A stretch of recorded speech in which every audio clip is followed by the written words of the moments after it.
Começou o mini curso Crianças Sem Birra, mas Sem Culpa. Ontem foi nossa primeira aula, a gente falou um panorama geral sobre o desenvolvimento infantil e hoje eu abri essa sessão para gente poder perguntar, eu poder responder, a gente conversar um pouquinho sobre o que aconteceu ontem, se ficou alguma dúvida. Bom dia, gente! Como vocês estão? Ó, como vocês estão vendo, nem dormi não dormi, continuo no mesmo lugar. Ei, Dri, tudo bem? Ei, Sheila. Ontem foi bem legal, né? A gente falou sobre esse panorama mesmo, da gente entender a criança como um ser querente, né? A querência da criança. E a partir daí a gente conseguir a gente conseguir entender que é tudo bem, alguns processos que são tudo bem, né? Eu queria saber se vocês ficaram com alguma questão. Ei, Marta, bom dia, bom dia, bom dia. Ei, gente, vocês estavam lá ontem? Como é que é? Hum?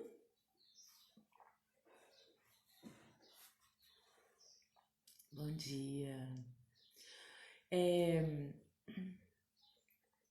se vocês quiserem fazer alguma pergunta sobre a primeira aula, amanhã eu vou abrir também cedinho, mas eu vou falar lá para todo mundo para vir mais gente, para a gente poder conversar aqui mais perto. Eu queria falar sobre uma coisa que é assim, muito se fala sobre empatia, né? A gente empatizar pelas crianças. Na verdade, é importante que a gente tenha um outro tipo de empatia também, que eu queria falar hoje, que é a autoempatia, que é poder olhar sobre os nossos próprios processos diante das dificuldades e os desafios que são trazidos pelos comportamentos das crianças. Então, vamos falar um pouquinho sobre isso. Existe uma coisa que é a forma com que a gente vê o mundo, né? Nós somos seres diferentes dos animais, né? Somos todos seres vivos, mas temos as nossas particularidades. A gente enxerga um número X de cores e um número X de formas. E esse mundão que a gente vive, ele é percebido por esses outros seres de diferentes formas, de diferentes cores, de diferentes jeitos. Os jeitos de estar aqui na Terra, né, de viver, de observar, é diferente para cada um. Inclusive a partir do lugar que a gente está. Eu acabei de postar uma foto, eu tô aqui, tem uma varanda, tem uma, tem uma serra atrás, tem uma casinha, cada um tem aí a sua realidade. E a sua forma de ver o mundo tem a ver do lugar onde você está. Assim acontece com as crianças também. As crianças veem o mundo a partir de onde elas estão, do ambiente que elas estão, com os sentimentos daqueles que estão com ela, né, que convivem com ela. E muitas vezes a gente quer que a criança veja pela nossa perspectiva, e isso não é possível, por vários fatores. Isso não é possível porque, como a gente conversou ontem na aula, a criança está num processo de maturação emocional. O cérebro da criança ainda está em desenvolvimento. Então, como ela vai ter a mesma perspectiva do que a gente? É impossível. E também ao contrário, como nós vamos ter a mesma perspectiva das crianças? Então, ontem a gente estava conversando, a gente deu boas risadas, a gente estava falando sobre o tomate. Ah, por causa de um tomate, a criança fez uma birra. A perspectiva da criança é outra perspectiva. Por isso que às vezes a gente entra num embate muito forte, numa disputa de poder muito forte, porque a gente imagina, quer dizer, a gente não imagina, a gente tem a sensação que todos estão vendo a mesma coisa que a gente. É como se fosse muito óbvio. E não é óbvio. Quando se trata de criança, não é óbvio. É outra linguagem, é outra perspectiva, completamente diferente. Então, por causa de um tomate? É, por causa de um tomate, tem a ver com... Oi, Eliane! Tem a ver com a flexibilidade emocional da criança. A gente falou muito sobre isso ontem. sobre flexibilidade emocional. E é muito interessante quando a gente tem consciência e fala, é verdade. Poxa, eu não tinha pensado por isso. Então, ok, eu compreendo que existem outros processos. A gente alinha as nossas expectativas. Isso é um mantra. Quando a gente fala de criança, é um mantra. Alinha as suas expectativas. O que você pode esperar dessas crianças nessa idade, nessa faixa etária. Então, é muito importante que a gente tenha isso muito claro. E a clareza, ela só vem com a prática, com o treino, com observar, com estudar, com estar em processos, assistir lives, ir no curso, quem não foi tem que ir, sabe assim? Para isso ser algo que faz parte do nosso repertório mesmo, do nosso repertório de pensamentos, de emoções. Então a gente falou muito sobre isso ontem. E aí eu queria saber se ficou alguma dúvida. Aqui em casa saem brigas e choros pelos variados motivos. É isso, Sheila. O motivo não importa. O motivo não importa. Por quê? E o motivo vai mudar. Ele vai mudar aos poucos. A criança, com o desenvolvimento, né? É isso que a gente falou. A gente falou muito sobre desenvolver-se. Tá ali no processo. São vários motivos. Porque é como se fosse. É tudo novo. Pensa. A gente tá aqui para poder falar assim, para mudar a perspectiva. Olha, veja o mundo com os meus olhos, que eu vejo o mundo com os seus. É isso. Jacob Levi Moreno que falava no psicodrama, ele falava: eu te empresto os meus olhos e você me empresta os seus. Os motivos vão ser vários motivos. Mas o sentimento que ressoa na criança, a irritação, a falta de paciência, a raiva, a tristeza, o sentimento, o feeling é o mesmo. Nós conseguimos compreender porque nós sentimos isso também. E isso tem a ver com empatia. Eu consigo imaginar o que você está sentindo, também já me senti assim. Por esse motivo? Não, por outro. Por causa do brinquedo? Não, por outro. E aí, quando a gente muda a pergunta, por que a criança está se sentindo assim? Gente, parece uma mágica. Quando você muda a pergunta, ao invés de você atuar sobre o sintoma, pare de fazer isso. Por que você está fazendo isso? É como se você desarmasse toda aquela tentativa de embate. Você desarma. Por quê? Você quer ouvir, você está interessado, você valida aquilo para a criança. Entendi. Vocês estão brigando por isso? E quando se tratam de irmãos,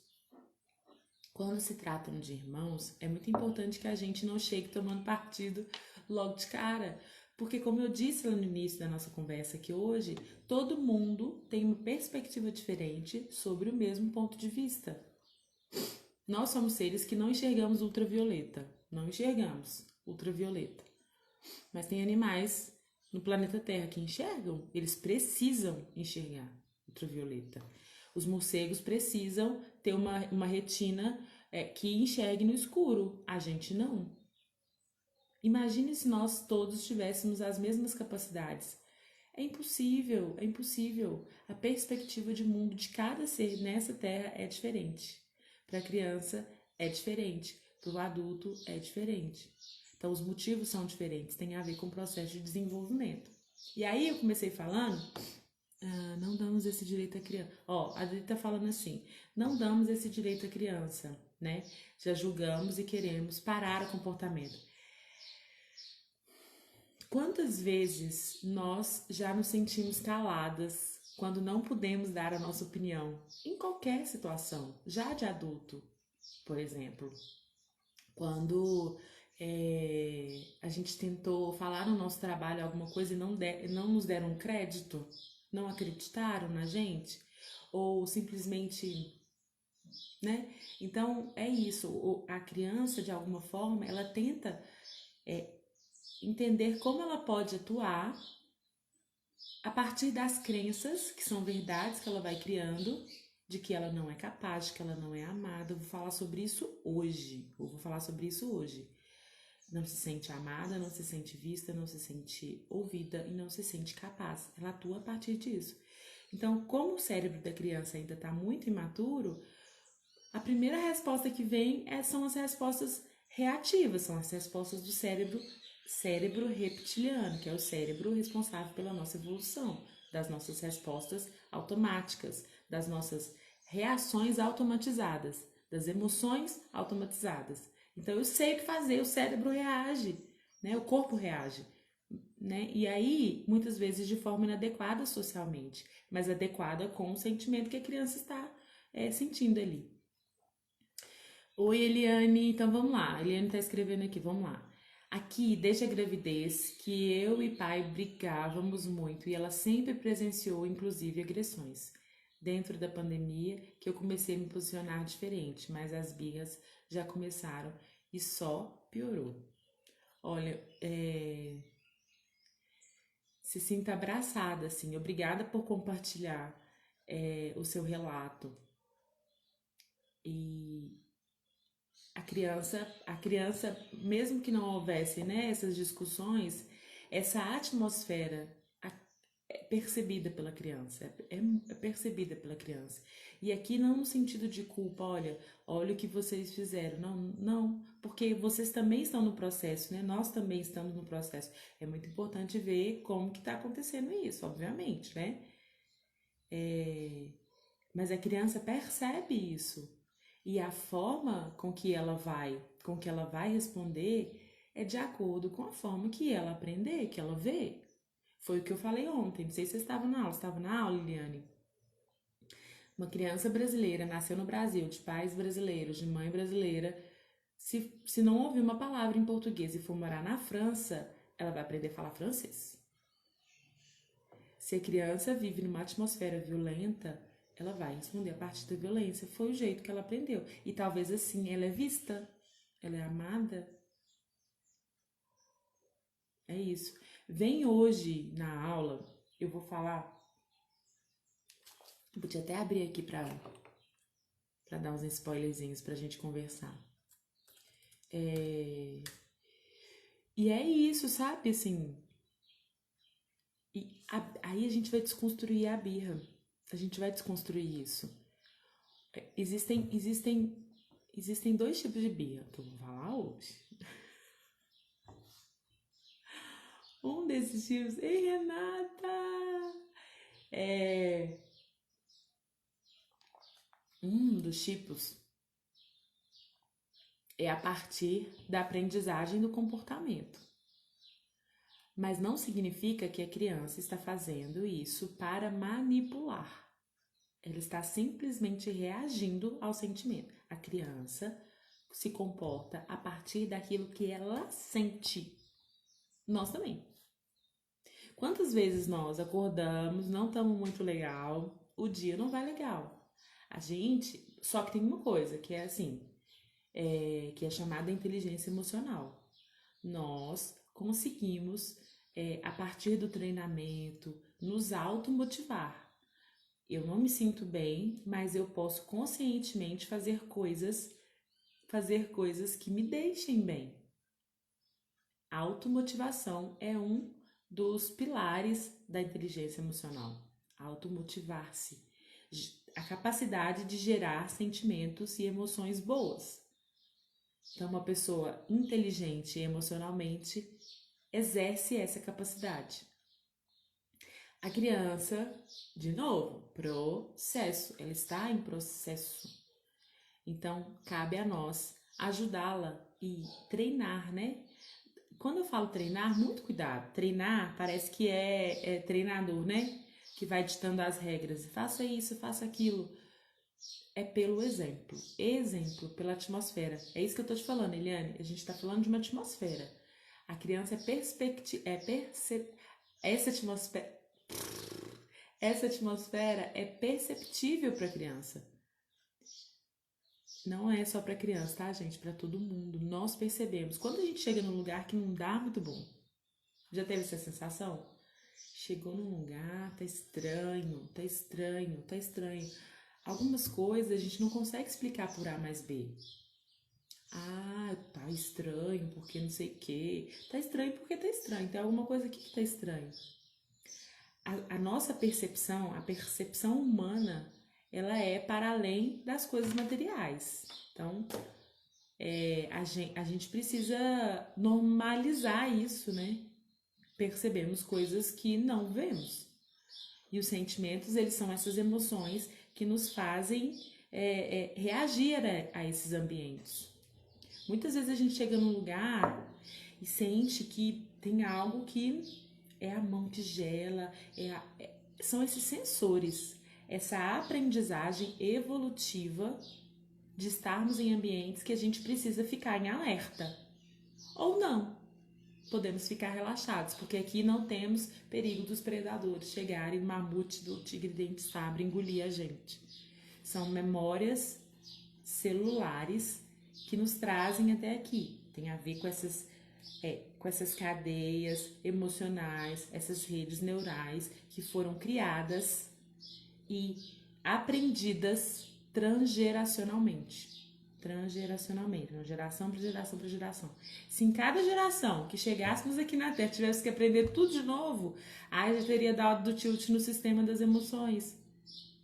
Não dá para começar tudo do zero. É um processo evolutivo.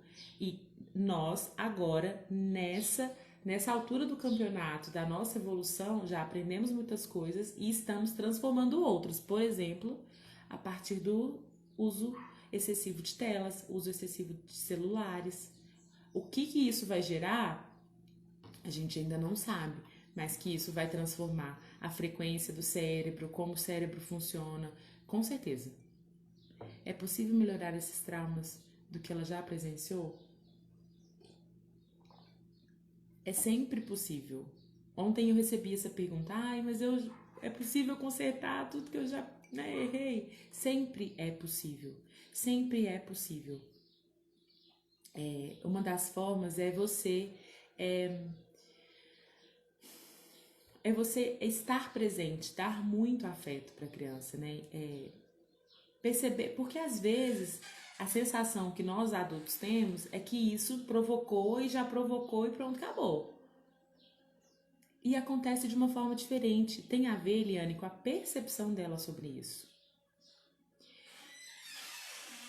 E ela ainda é muito pequena, né? Então, assim, é muito difícil de eu te falar aqui, e eu até evito falar, porque eu não conheço a sua realidade. Eu não sei o que aconteceu, né? Eu não presenciei, a gente não conversou. Então, o que eu posso te falar aqui é que sempre é possível. E essas ranhuras, né, na nossa alma, na nossa psique, elas vão sendo cicatrizadas aos poucos. Ela é um processo de cicatrização. Tanto é um processo que acontece até hoje com a gente, né? Então, vivências nossas infantis fazem marcas, essas faltas fazem marcas e a gente vai carregando essas faltas pela nossa vida. Como eu disse ontem, a gente sobreviveu. Naquela cara daquela moça, eu sobrevivi.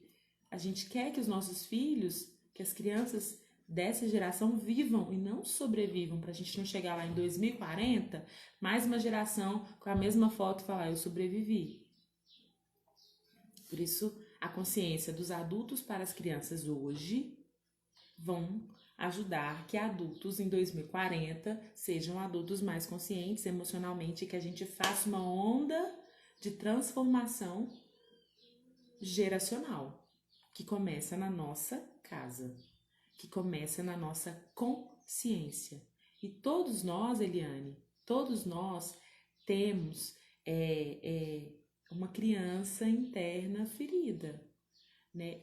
A gente tem uma criança dentro da gente? Não, não é bem assim. É uma percepção dessas ranhuras, dessas fendas emocionais, desses momentos que nós não fomos ouvidos, que nós não fomos entendidos ou que presenciamos, né? Tivemos vivências traumáticas. A gente não consegue privar ou blindar as crianças dessas vivências. Não é a nossa função. É a nossa função fazer aquele ambiente seguro. A criança vai passar por essas vivências mais tarde ou mais cedo, de diferentes formas. A gente gostaria que não vivesse, mas se viveu, a gente vai cuidar para que essa atmosfera seja rejuvenescedora, não é rejuvenescedora a palavra, mas que ela seja reconstrutora desse processo. É isso. E aí eu comecei falando sobre... Oi, gente, que bom que vocês chegaram. A gente está fazendo uma sessão aqui de perguntas e respostas com relação à aula de ontem. Quem não conseguiu assistir a aula, não tem problema não. As aulas vão estar disponíveis até sábado. E eu queria falar hoje, porque não vai dar para falar no curso, sobre autoempatia. Então a gente começou falando aqui. Todos nós temos uma visão particular sobre o mesmo ponto, né? Somos seres que enxergamos determinado espectro de cores, então temos essa perspectiva e muito das nossas emoções vem pelo olhar. Quando a gente fala de empatia, a gente fala de ressoar esse sentimento com a outra pessoa. Eu compreendo o que você está sentindo. Não tenho o mesmo motivo de chorar, mas eu compreendo que você está se sentindo assim. Porque tem a ver com a sua forma de ver o mundo, tem a ver com a sua vivência. O que aconteceu? Volta lá, na linha do tempo daquela pessoa, na linha do tempo daquela criança. Tem algum ponto, algum momento que aconteceu algo? A gente fala muito, até falei com as minhas alunas, né, do dia, da hora marcada, que você presenciou algo. Então você volta naquilo ali. Então a empatia é você entender que para aquela pessoa, naquele momento, ela sente aquilo. E a autoempatia? Por que a gente pega a nossa régua e sobe a nossa régua e somos generais dos nossos próprios processos? E somos autocríticos, né, ao extremo. Cobramos que a gente consiga fazer ou nos posicionar sempre em momentos em que muitas vezes, a gente simplesmente não consegue. A autoempatia é você perceber os seus próprios processos. Estou fazendo terapia e já não dei muita forma de tratá-la. Isso mesmo, Eliane. Lembra que a gente falou sobre a mudança do ambiente? Quando você muda o ambiente, você com certeza vai mudar o sistema e você vai mudar o comportamento. De um dia para a noite, pílula mágica. Tchim! Sabe aquele efeito na internet que faz os vídeos? Tu transforma? Isso não acontece. Aí tem mais uma coisa. A forma com que nós consumimos esses consumimos conteúdos imediatistas, nos dá a ilusão de que esses processos também podem ser imediatos. Não são. Quando se trata da psique humana, não existe rios para fazer o negócio aparecer de uma hora para outra ou desaparecer de uma hora para outra. Isso não é possível.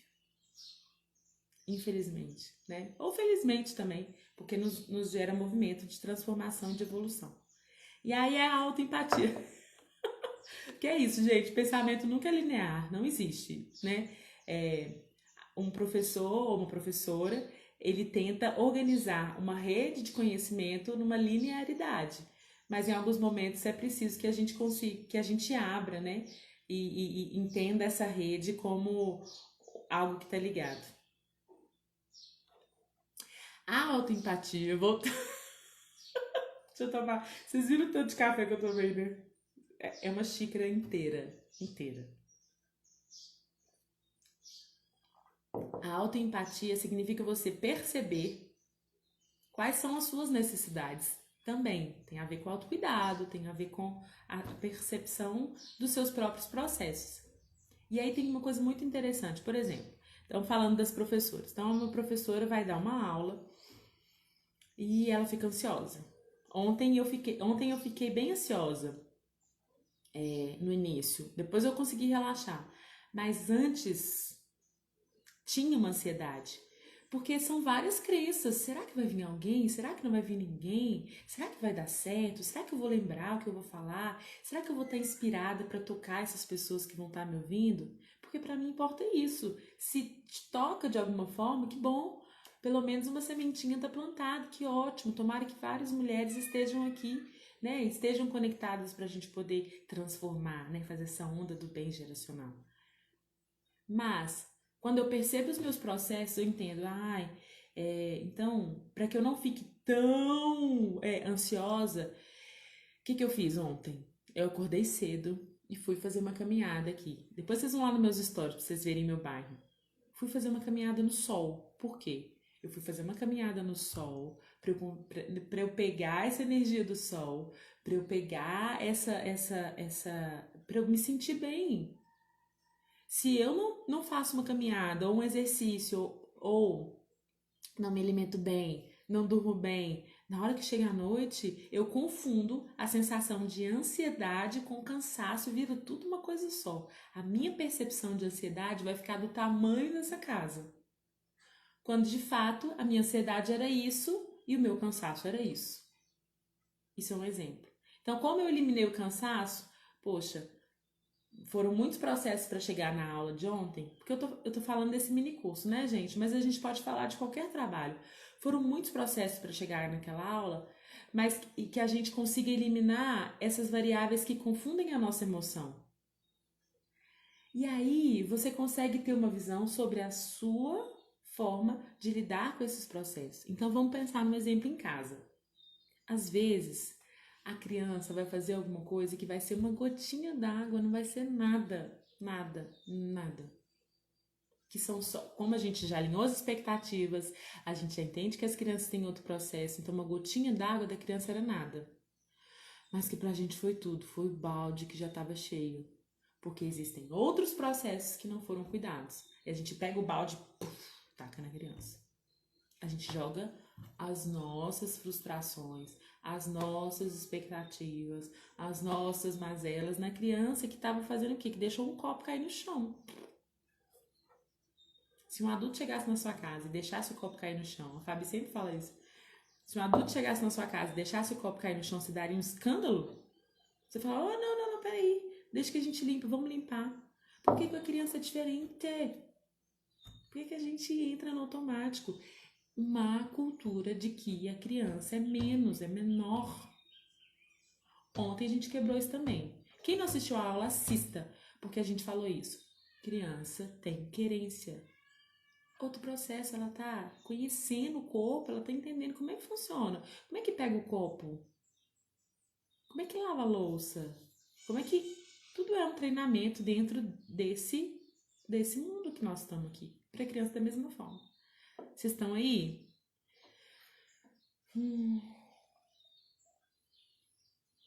Eu deixei um post para vocês escreverem os insights. Eu acho que muita gente escreveu. Quem teve na aula e ainda não escreveu, escreve lá se tiver alguma dúvida.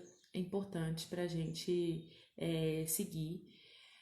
Hoje a gente vai falar sobre as ciladas da birra, que aí eu vou explicar esses dois tipos de birra. Toda vez que eu vou falar de birra, gente, a gente precisa entender como um comportamento inadequado. Um comportamento que gera um gatilho muito forte nos adultos. Esse comportamento, eu acho, não sei, não tem nenhum estudo falando, né? Mas ele é o campeão de acionar os gatilhos nos adultos. Porque aciona um gatilho também de... Ei, Du, que saudade de você. Que delícia. Esses comportamentos acionam nos adultos um gatilho muito forte. Se tiver em público, a vergonha. Na hora. E é uma vergonha que é do tipo assim, que pai e mãe que eu sou, que o filho tá fazendo isso, pelo amor de Deus, não faça isso comigo. Tem uma criança interna ali, tem uma expectativa de uma mãe perfeita, que não existe, né? Tem perfeição, não existe. A não ser a natureza, sinceramente. Isso é perfeição? E que aciona esse gatilho de, pelo amor de Deus, eu preciso ser autoridade. Aí a gente entra numa briga de poder.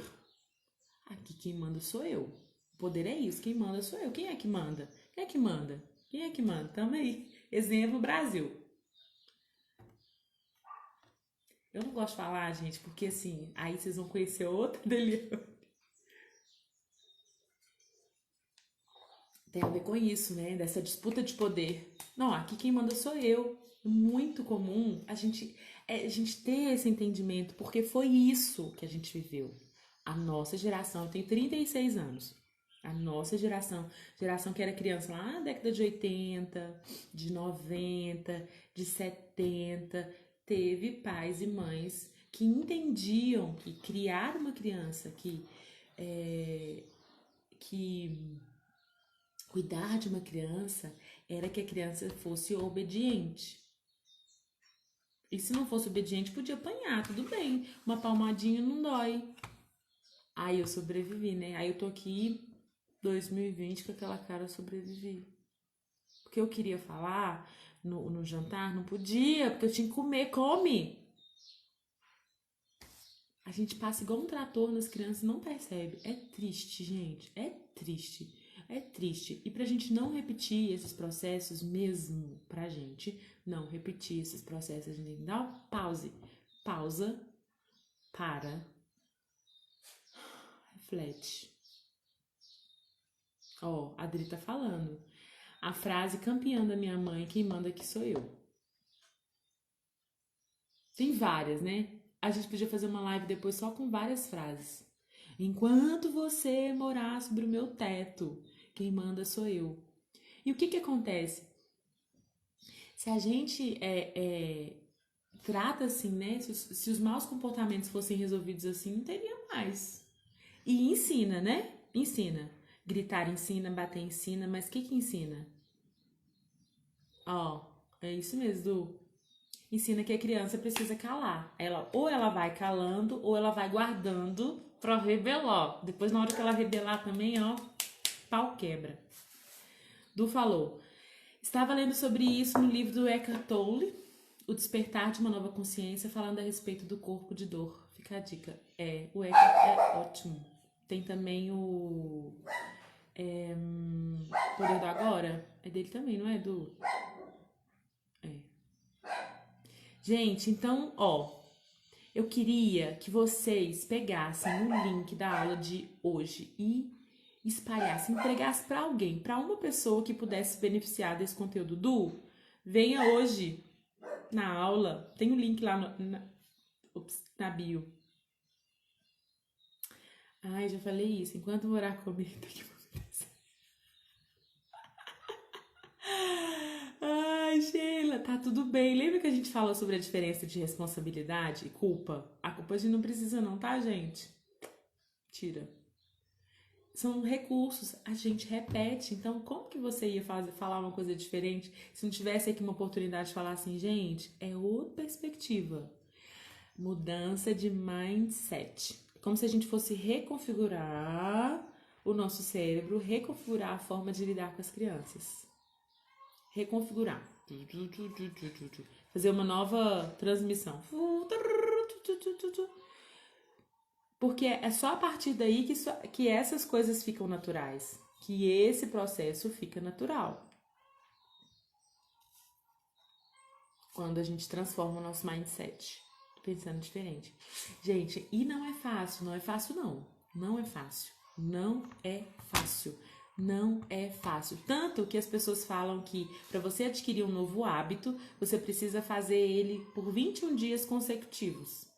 Que é o tempo que a gente precisa para fazer essas conexões neurais e isso se tornar algo já conhecido pelo nosso corpo. A gente só consegue exercitar algo que a gente repetiu. Se a gente repetiu um modelo de educação autoritário, se a gente viveu um modelo autoritário, nós vamos repetir um modelo autoritário. Se a gente não parar e fazer uma reconfiguração. Opa, peraí, isso não funcionou muito bem. Reconfigura, vamos reconfigurar. Terapia, é grupo, é estudar, é fazer live. É isso. Ó, a Sheila tá falando, cada vez que eu penso fiz algo errado, eu penso logo que tudo tem solução. Nada de culpa. Nada de culpa. Nada de culpa. É porque fica pesado, né? Fica pesado carregar isso. As mulheres, mesmo já as não mães, né? Já tem já é difícil, né? Porque tem muitos estigmas.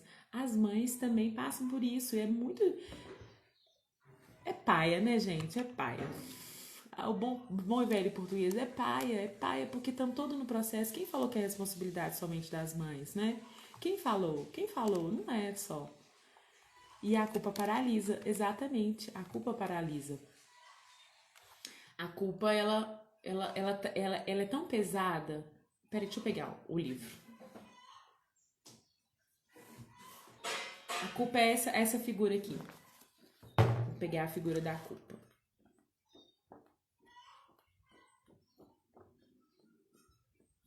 Esse livro aqui é o Emocionário. Eu sempre uso ele. Essa é a gravura da culpa, ó. Vou levantar aqui pra vocês verem. Ó. A culpa é isso, né? É um turbilhão e algo que te puxa. Ela paralisa realmente, ó. Vou afastar aqui pra vocês verem. É a gravura. É um barquinho de papel com uma bola de ferro.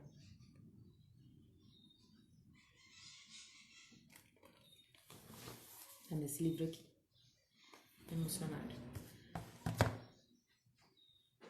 Como um barquinho de papel consegue navegar no mar revolto com uma bola de ferro? Não consegue fluir, ele não consegue navegar. Ele vai afundar. Que bom, Sheila, que ele tá gostando. Ó, a Adri falou, é necessário uma aldeia para educar uma criança. Não lembro o autor agora. E o contrário também, tá, Adri? É necessário uma criança para criar uma aldeia. A criança traz vida para essa aldeia. Ouvi essa frase, eu fiquei, minha cabeça explodiu.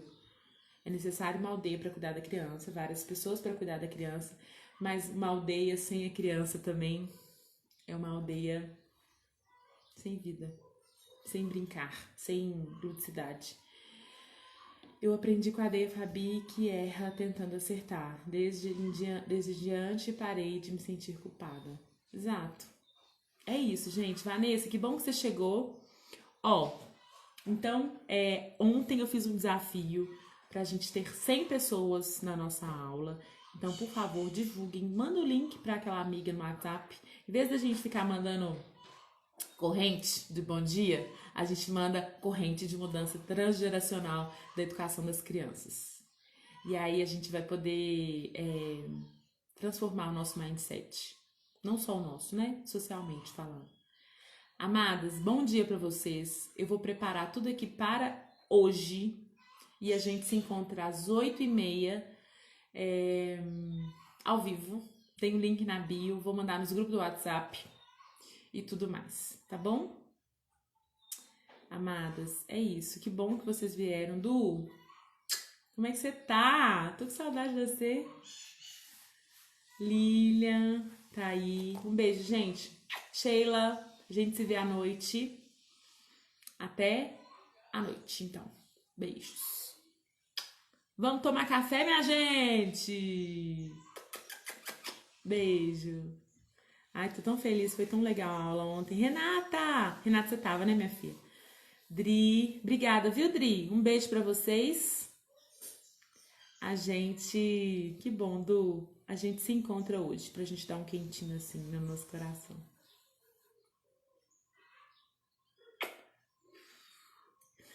Tchau.